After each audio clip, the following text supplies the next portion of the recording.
Le réchauffement actuel est déjà de 1 degré si on regarde les dernières années par rapport au pré-industriel. Suite à l'accord de Paris, la Convention climat invite le GIEC à préparer un rapport sur un monde avec un réchauffement d'1,5 degré. C'est pratiquement 1,5 degré de plus qu'aujourd'hui en moyenne.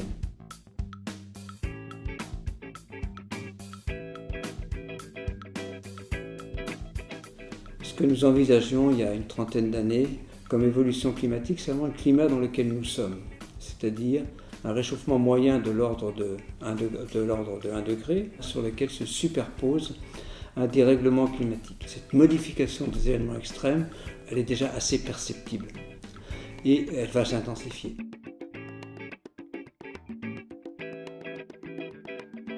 Si on regarde les vagues de chaleur, les canicules, eh bien les records de température augmentent, je dirais 2 fois plus vite que la valeur moyenne. Et puis c'est vrai aussi pour les précipitations qui risquent de devenir plus intenses. Tous les risques sont plus importants à 2 degrés que si nous maintenions le réchauffement climatique à 1,5 degré. C'est vrai aussi pour l'intensification des cyclones.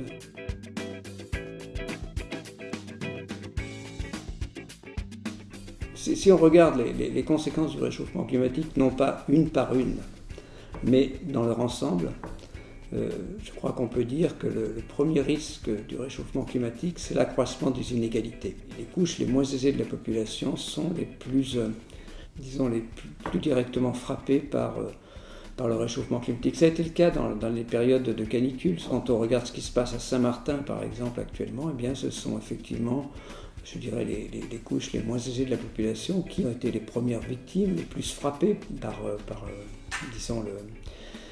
le cyclone Irma, et ce sont aussi ces couches pauvres de la population qui ont le plus de mal à s'en remettre.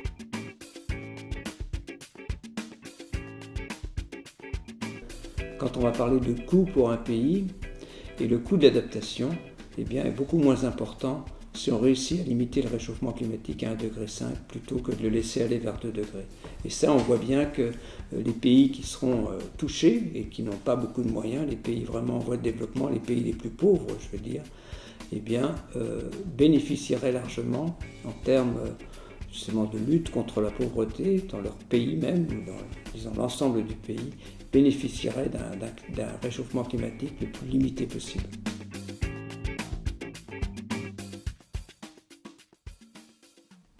On ne fait qu'un tiers du chemin qu'il faudra faire pour avoir des chances de rester sur une trajectoire qui, à horizon de la fin du siècle et au-delà, respecte l'objectif de 2 degrés, voire 1,5 degré.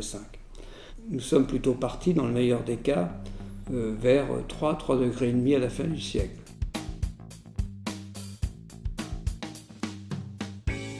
Donc en termes d'émissions de gaz à effet de serre, nous sommes un peu au-delà de 50 milliards de tonnes d'équivalent CO2. Avec l'accord de Paris, s'il était complètement respecté à horizon 2030, on est plutôt dans une zone vers 55 milliards de tonnes d'équivalent CO2 pour avoir des chances de limiter le réchauffement climatique à 1,5 degré par rapport au pré-industriel. Eh bien, il faudrait passer entre 25 et 30 milliards de tonnes. Pour avoir plus de 2 chances sur 3 de limiter le réchauffement climatique à 1,5 degré, eh bien, on n'a plus qu'un peu plus de 10 ans, entre 10 et 15 ans, d'utilisation des combustibles fossiles au rythme actuel.